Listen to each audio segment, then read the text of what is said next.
Hey everyone, before watching this video, please download or print the EOC analysis of invention number one found on Canvas. I should note this is only a partial analysis or partially how we'll analyze inventions. So please watch the next video to learn what to look out for when analyzing these inventions, or the fourth video in this series to walk through analyzing one of the inventions together.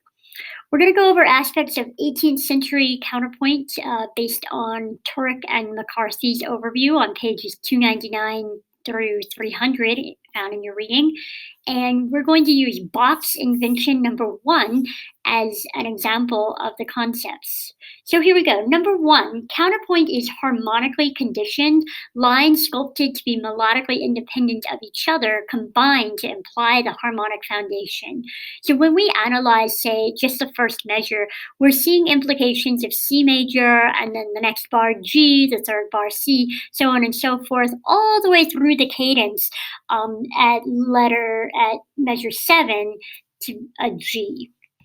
Number two, musical lines occupy their own corridor with minimal intrusion into each other's pathway. So, unlike the 16th century counterpoint, where we saw voice crossings happening and we needed to be super aware of that, in this kind of music, we're not going to see that interplay as much. This is effectively demonstrated with the use of the motives and the counter motives and the interplay between the two lines, that they're both interesting, varied, and independent. Really the closest that we get to any kind of voice crossing is measure 13, beat 3, when we see that they both briefly share the E. Number three, consonant intervals appear in accented metric positions more often than dissonant intervals. So let's just take like the first beat and the third beat, beginning on measure 2, and travel along for a bit. We see the following intervals. We see the perfect fifth, we see implications of a fifth in the next one, but there's a rest. Then um, 2 bars where we see thirds, and then a bar of sixths and a third, and then another bar of thirds, and then the beginning of the development with the G major material. In fact, it's not really until we reach the end with the entrances of the suspensions that we find anything remotely close to dissonances on strong beats. And that might be if you're still considering a perfect fourth a dissonant, which is debatable, but for sure we see the dreaded tritone happening, and that really is just a consequence of the sequencing. Otherwise, those strong beats are occupied mainly by those imperfect consonances and by a few perfect consonant intervals. The imperfect consonants, or thirds and sixths, are more abundant than the perfects, and they are normally the only intervals that move in parallel motion, and you can see that in the majority of this piece.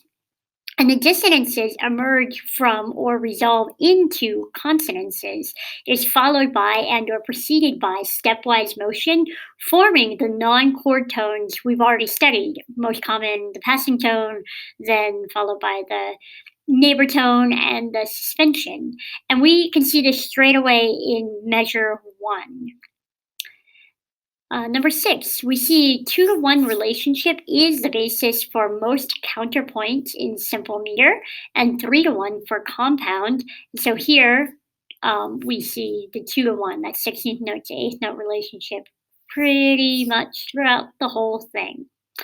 The rhythmic activity in one voice is often pitted against the repose in the other, or respite in the other. Moreover, active and passive moments are usually distributed between the voices. So, really, the only two spots in this piece that we don't see this relationship is the measure 13 to 14 material and measure 21.